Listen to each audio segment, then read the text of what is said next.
and welcome to the 12th episode of AskAllyDIY. Sorry it's a little late, but if you hadn't seen my Facebook or Twitter updates, I am sort of on the mend from a back injury. Don't really want to get into that too much, but I can't really sit or stand in one position for too long quite yet. I'm doing therapy and it's getting a little better every day, so I'll be okay. Just takes time. So anyway, for that reason, this Ask Ally may be a little bit short and sweet.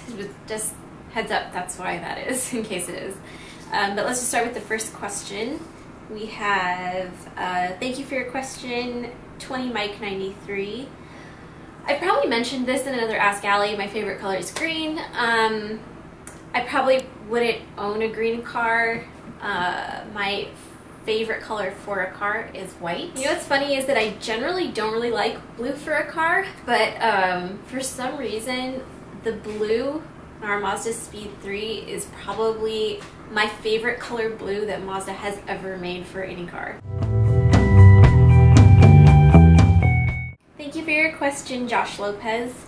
There's a ton of reasons, but I'll just touch on the three most important to me.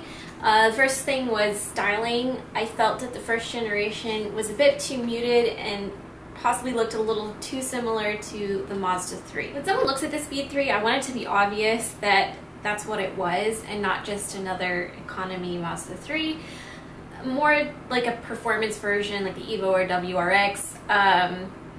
I know that the first gen has some subtle differences, but I just think they're almost too subtle for the average person to really even notice. Secondly, I wanted high quality interior and updated, better technology like push button start, Bluetooth calling, proximity sensors.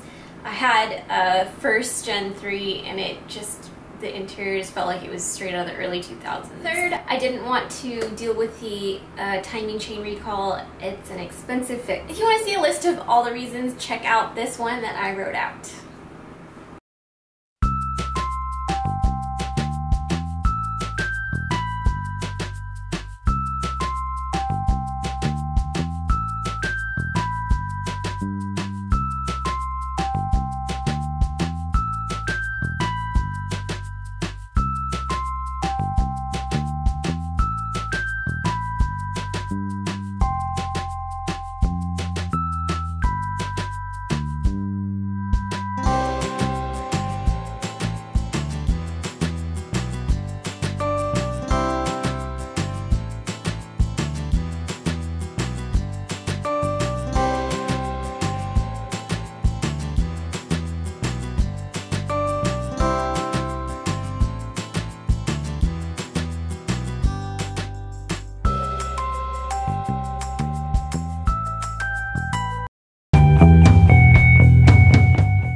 Thank you for your question, Lee Ludke, if I said that right.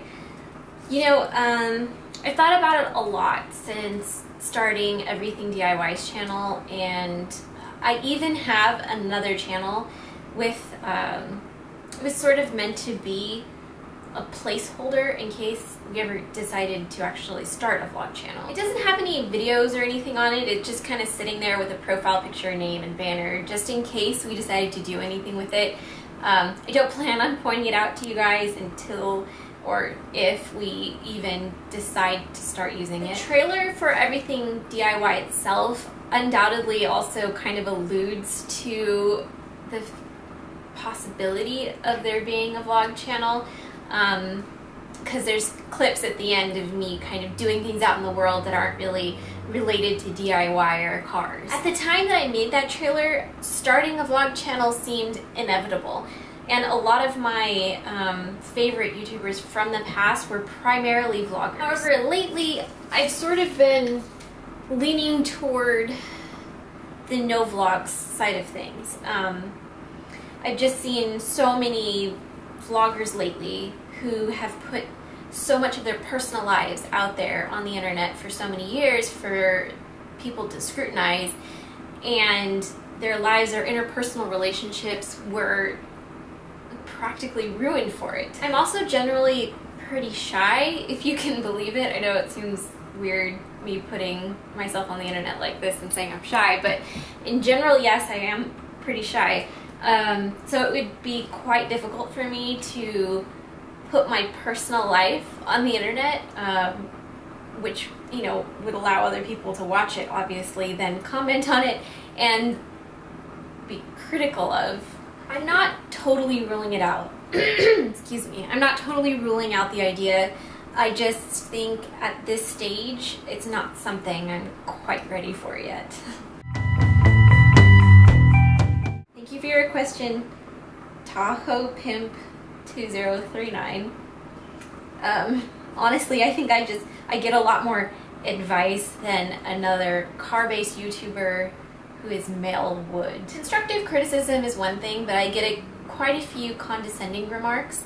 And that's not to say that the majority of our community isn't supportive, because it's not what I'm trying to say at all. I really do love the majority of the community. I try not to talk about the negatives of making videos too often, because I really want this to be a positive and supportive place without too much drama or negativity. However, the fight to be taken seriously on the car scene is probably the biggest challenge, a fight that I don't think would be as difficult if I were male. Derogatory comments pertaining to what I should be doing as a woman as opposed to working on cars come up quite often, and I'm not going to point them out or anything because I don't want to bring attention to pettiness or trolling. Suffice to say that these comments like this wouldn't even be an option for these people to make if I had been a guy when they made them.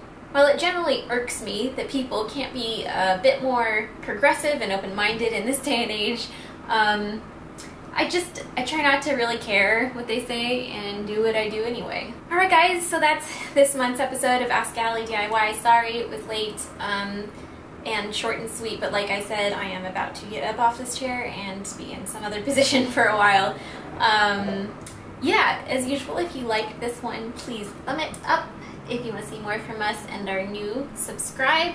And obviously you can leave your questions below and maybe get them answered in another episode.